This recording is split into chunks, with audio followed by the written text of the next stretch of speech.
Lord. I'm going to discuss today 1st century AD demonology and how that succession of mythology and demonology in turn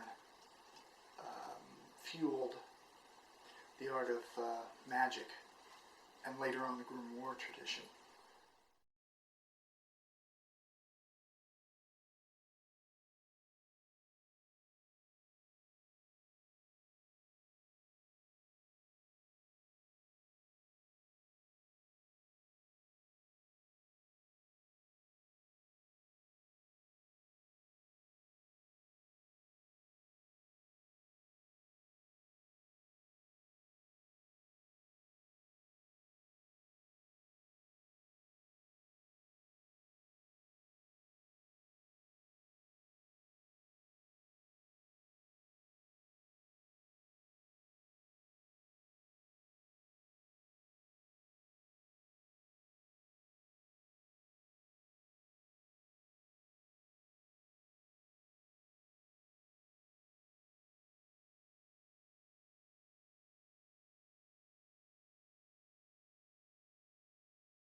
One of the most useful tools in Dragon of the Two Flames with Luciferianism is the step-by-step presentation of etymology, archaeology, and historical facts. I'm talking facts, not theories, that show the consistent succession and parallel kind of integration of the various deific masks, gods and demons, into the transformation that later beget the satanic or Luciferian archetype. That type of deific mask is very important as an energy, as a source of power, as a very literal force in our subjective and objective universe. Now, one of the things that people miss in delving into this grimoire that I've seen so far is that you're not utilizing the basic foundation practices as something subjective. You need to make it a part of what you are daily. That means the practice has to kind of transform and mutate into your own subjective belief. The challenge for the Luciferian, and this is what separates the Luciferian or the Satanist from the armchair Satanist, great Magi, hell doctor of Ahriman's divine infernal kingdom, is that you have to actually do magic. You have to actually do this. Because if you don't, unfortunately, you become one of those forgotten pieces of shit in your own life, and then where else you call yourself the great mighty one. You need to know what the origins are. You need to know comfortably how that works within your own mind via etymology, via archeological, and later, to some extent, the theological transformations that occurred in early 1st century Judea. Now, not to bore anyone, but this is all about demonology from the 1st century to medieval period Klopoth. So we're going to hit on some fine points. I'm going to read from a little bit of Dragon with Two Flames in a, in a summary type way. As Christianity grew in the first century, the belief in demons and, quote, evil spirits was greater than ever before. This was the age of Apollonius, the legend of Jesus of Nazareth. People going around from town to town exorcising demons, evil spirits, that suddenly had this great unbound desire to do all the things that kind of the Greek or the Hellenic gods kind of kept in check or directed over time. You're talking about a cultural change, and let me give you a little foundation for why that would be. With the conquest of Alexander the Great in around 323 was the completion. He died in 320, I believe. I might be a few years off.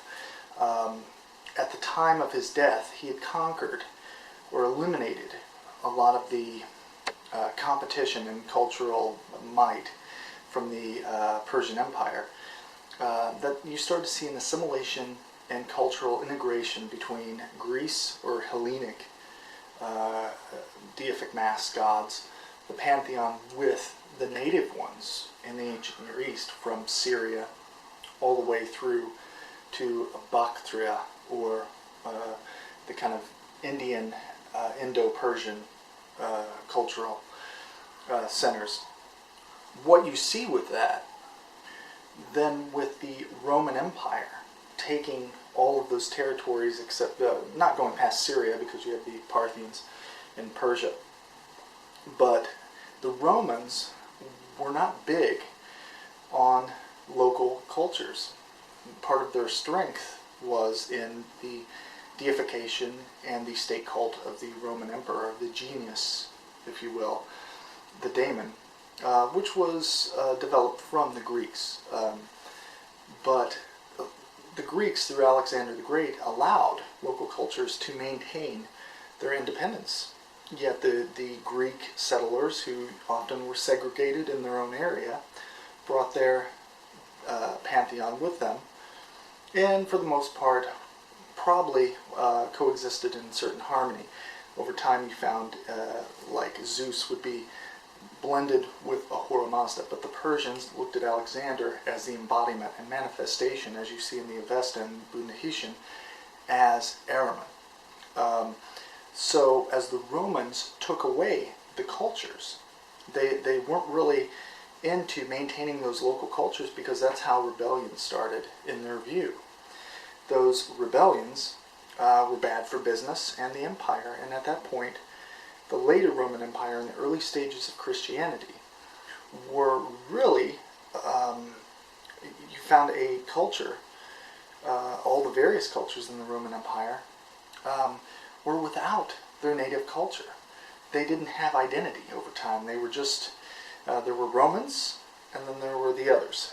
And over time, even the core existence of Roman identity was really kind of evaporated with all of the various cultures and tribes that became a part of the military of the Roman Empire.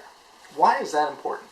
Well, the Roman Empire created the grounds, through their failure to maintain that large of an empire for that period of time, and accepting Christianity, they had no identity in their outer areas. Like, can you imagine Syria? They weren't really too keen on the deification of the Roman emperor. They probably respected him as a manifestation of whatever Baal or Zeus that they related to, but for the most part, the Romans were probably pretty nasty to the locals if they tried to assert any type of independence. Because remember, the temples and the pantheons who controlled the temples is where the money came from. So if the money's not coming from the center of the Roman deification of the emperor and the Roman gods, then that money is going somewhere else, and that hurt the Roman Empire. Christianity appealed to a lot of poor people in a time when disease and overpopulation was becoming apparent, and the Roman Empire was not able to keep up with the demand of growth.